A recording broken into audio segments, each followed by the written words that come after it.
नमस्कार, मैं हूं आपके साथ प्रज्ञा। स्वागत है आपका खबर संगम में। बुलेटिन की शुरुआत करें उससे पहले नजरें हेडलाइंस पर।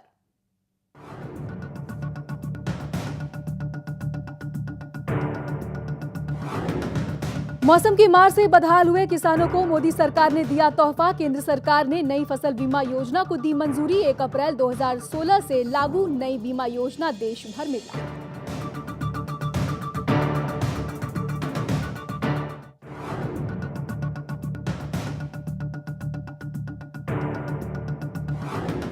जैश ए मोहम्मद के सरगना मसूद अजहर की गिरफ्तारी से पाकिस्तान का इनकार। पाक विदेश मंत्रालय के प्रवक्ता ने कहा, नहीं किया गया मसूद अजहर गिरफ्तार।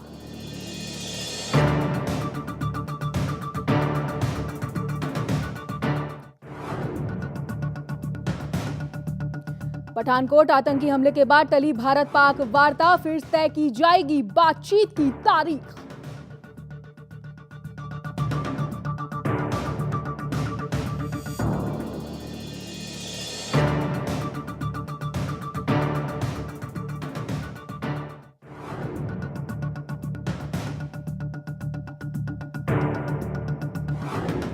और अर्धकुंभ मेले 14 जनवरी से हुई पहले स्नान की शुरुआत। लाखों तादाद में पहुंच रहे हैं श्रद्धालु। सुरक्षा के कड़े इंतजाम।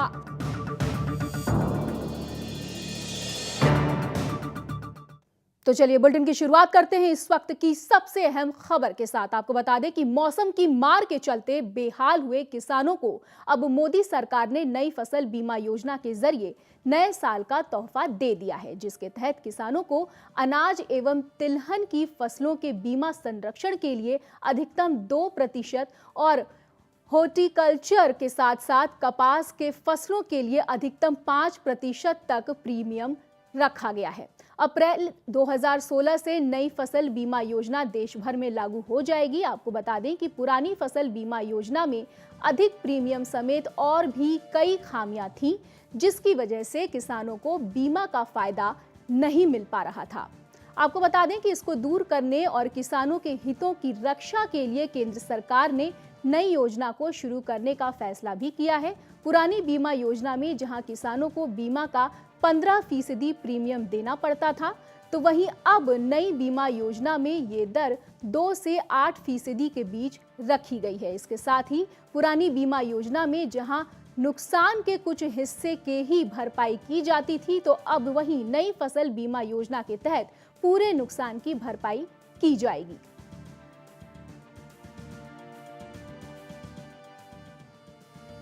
स्वतंत्र भारत के इतिहास में सबसे कम प्रीमियम पर यह बीमा सुविधा उपलब्ध कराई जाएगी। कम प्रीमियम और बड़ा बीमा।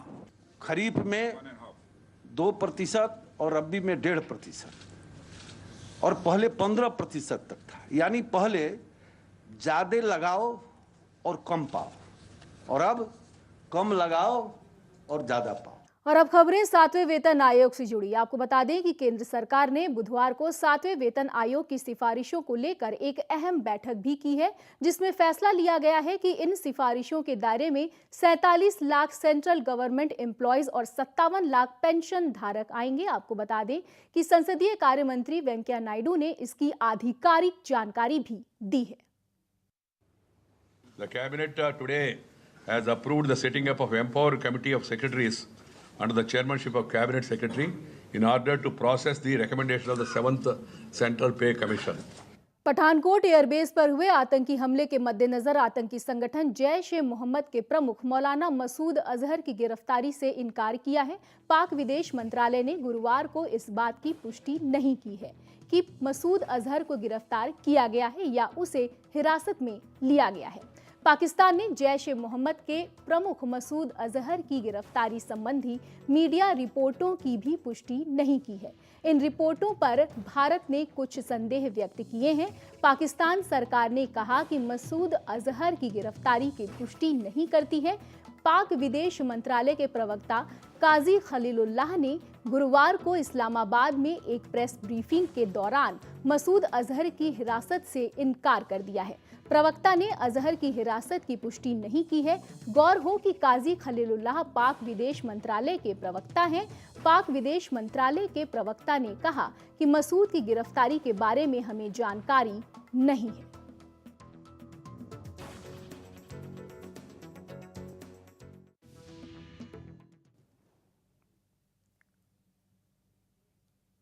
भारत और पाकिस्तान के बीच होने वाली विदेश सचिव स्तर की बातचीत टल गई है। जी हां, पाकिस्तान ने इस बातचीत के लिए 15 जनवरी की तारीख का प्रस्ताव रखा था, लेकिन अब विदेश मंत्रालय ने ही इस बात का ऐलान कर दिया है कि अब ये बातचीत 15 जनवरी को नहीं होगी और इस वार्ता के लिए एक नई तारीख तय की जाएगी, जिसके लिए दोनों देशों के विदेश मंत्रालयों के बीच आपस में बात चल रही है। आपको बता दें कि पठानकोट हमले के बाद से ही आशंका जताई जा रही थी कि विदेश सचिवों के बीच होने वाली बातचीत पाकिस्तान के प्रस्ताव के मुताबिक 15 जनवरी को शायद ना हो,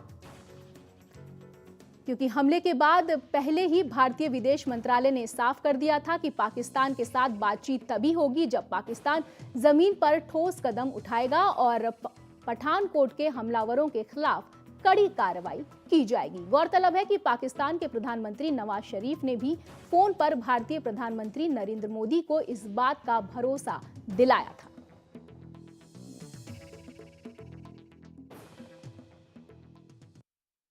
We welcome the statement issued by the government of Pakistan yesterday on the investigations into the Pathankot terrorist attack. The statement conveys that considerable progress has been made in the investigations being carried out against terrorist elements linked to the Pathankot incident. We note the apprehension of Jaish-e-Mohammed members. The action taken against Jaish-e-Mohammed is an important and positive first step. We also note that the government of Pakistan is considering to send a special investigation team to investigate the Pathankot terrorist attack. We look forward to the visit of the Pakistani SIT, and our investigative agencies will extend all necessary cooperation to bring the perpetrators of this attack to justice. Foreign Secretary spoke to his Pakistani counterpart today. They agreed to reschedule their talks in the very near future.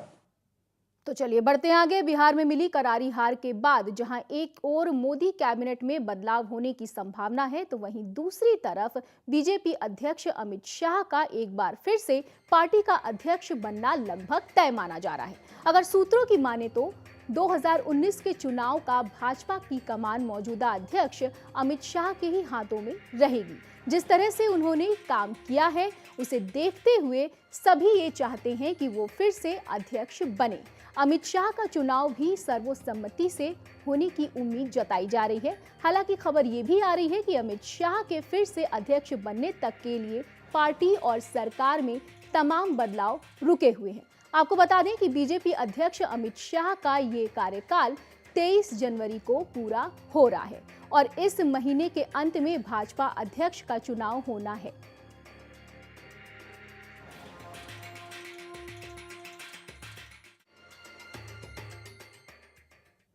तो चलिए बढ़ते हैं आगे। पठानकोट आतंकी हमले के बाद लगातार शक के घेरे में चल रहे गुरदासपुर के पूर्व एसपी सलविंदर सिंह अभी भी दिल्ली में ही हैं और इसी के साथ पूर्व एसपी सलविंदर सिंह पर एनआईए सीधी नजर भी बनाए हुए है। आपको बता दें कि एनआईए लगातार सलविंदर सिंह से पूछताछ कर रही है। सूत्रों की माने तो एनआईए एसपी सलविंदर सिंह से लंबी पूछताछ की रणनीति भी बना रही है, क्योंकि माना यह भी जा रहा है कि लंबी बातचीत से जांच एजेंसी को कुछ अहम सुराग हाथ जरूर लग सकते हैं। इसके साथ ही जांच एजेंसी जम्मू कश्मीर के कठुआ और सांबा जिले में भी पठानकोट हमले के सिलसिले में पूछताछ कर रही है।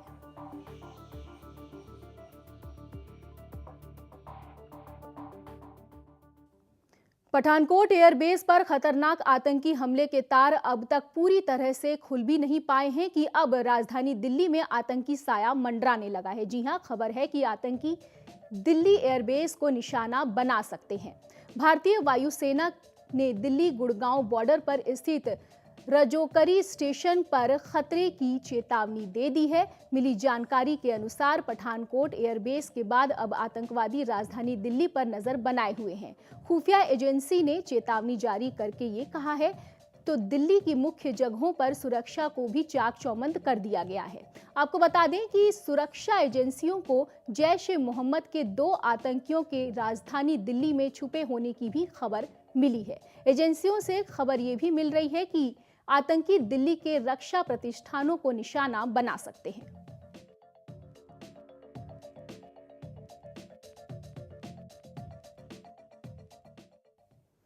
तो चलिए बढ़ते हैं आगे और अब खबर खूंखार आतंकी संगठन आईएसआईएस से जुड़ी। जी हां, सीरिया ने आतंकवादी संगठन आईएसआईएस में शामिल होने की साजिश रच रहे 4 भारतीय युवकों को हिरासत में ले लिया है। गिरफ्तारी के बाद सीरियाई सरकार ने भारतीय उच्च अधिकारियों को गिरफ्तार किए गए 4 संदिग्धों के बारे में जानकारी मुहैया कराने की भी बात कही है। आपको बता दें कि भारत की 3 दिन की यात्रा पर आए सीरियाई उप प्रधानमंत्री वालिद अल मुआवलम ने ये कहा कि 4 युवक सीरिया में आए थे और उन्हें दाशमिक में हिरासत में लिया गया है। हालांकि उनकी गिरफ्तारी कब हुई इस बात का कोई खुलासा नहीं हो पाया है।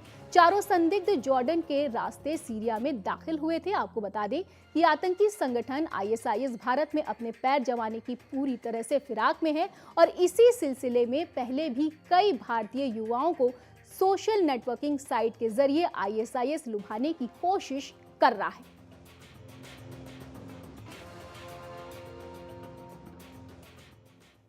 तो फिलहाल रुकते हैं एक बहुत छोटे से ब्रेक के लिए। ब्रेक के उस पार भी खबरें जारी रहेंगी। बने रहिए खबर संगम के साथ।